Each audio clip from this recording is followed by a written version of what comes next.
الحمد لله نحمده ونستعينه ونستغفره ونؤمن به ونتوكل عليه ونعوذ بالله من شرور أنفسنا ومن سيئات أعمالنا من يهده الله فلا مضل له ومن يضلله فلا هادي له ونشهد أن لا إله إلا الله وحده لا شريك له ونشهد أن سيدنا ومولانا محمدا عبده ورسوله أما بعد فأعوذ بالله من الشيطان الرجيم بسم الله الرحمن الرحيم لقد جاءكم رسول من أنفسكم عزيز عليه ما عنتم حريص عليكم بالمؤمنين رؤوف رحيم وقال في موضع آخر إنا أرسلناك شاهدا مبشرا ونذيرا وداعيا إلى الله بإذنه وسراجا منيرا صدق الله العظيم وصدق رسوله النبي الكريم بلغ العلا بكماله كشف الدجى بجماله بلغ العلا بكماله كشف الدجى بجماله حسنت جميع خصاله صلوا عليه وآلہ لاکے صدر احترام عزیز دوستو، حمد و ثنا کفیہ پاک رب العالمین کے لیے، درود و سلام آقا دو جہاں، رحمت کائنات، فخر موجودات، امام المرسلین، خاتم النبیین، سید الاولین والآخرین، شفیع المذنبین، رحمت کل، ہادی سبل، فخر رسول، ساقی کوثر، شافی محشر، پاک پیغمبر محمد صلی اللہ علیہ وسلم کے لیے۔ دوستو، یہ مہینہ ربیع الاول کا مہینہ ہے۔ اسی مہینے میں پوری کائنات کے لیے، پوری انسانیت کے لیے، ظلمت میں روشنی پیدا کرنے کے لیے، گمراہی سے ہدایت دکھانے کے لیے، انسان کو انسان بنانے کے لیے ہم سب کے آقا رب العالمین کے محبوب رحمت اللہ علیہ اس دنیا میں تشریف لائے۔ مکہ میں چرچا ہوا،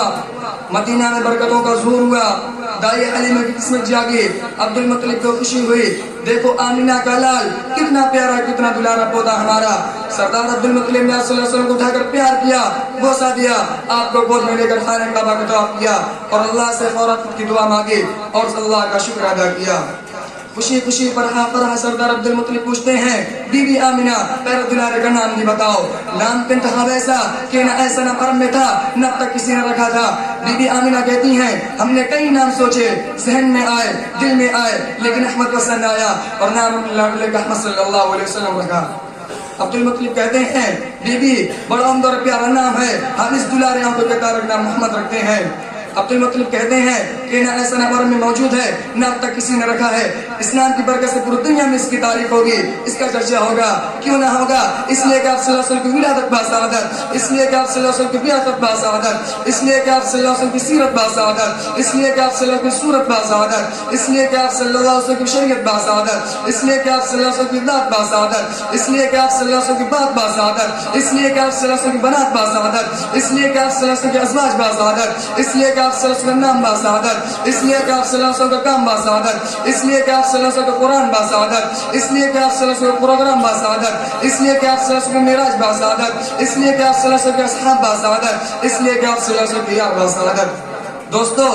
اس عجیب دنیا میں عجیب لوگ ہیں، ولادت رسول کے نام پر، سیرت رسول کے نام پر طرح طرح کی جائیداد کرتے ہیں، قوالی کو مجلس منعقد کرتے ہیں، مشاعرہ تفریح کے بازار سجاتے ہیں اور بھرپور چمٹے بجاتے ہیں، تالے بجاتے ہیں، باجے بجاتے ہیں، بھنگلے ڈالتے ہیں، ڈانس کرواتے ہیں، نعرے لگواتے ہیں، دیگے پکاتے ہیں،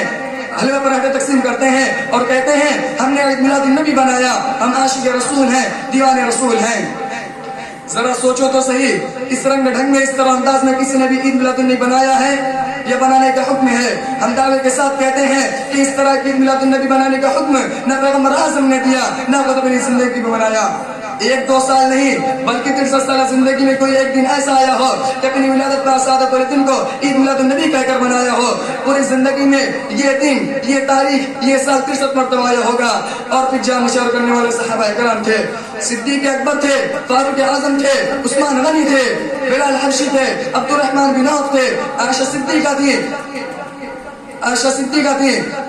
ام کلثوم تھی، زینب تھی، حفصہ تھی۔ ان لوگوں نے کبھی اس طرح پر عید میلاد النبی بنائی ہو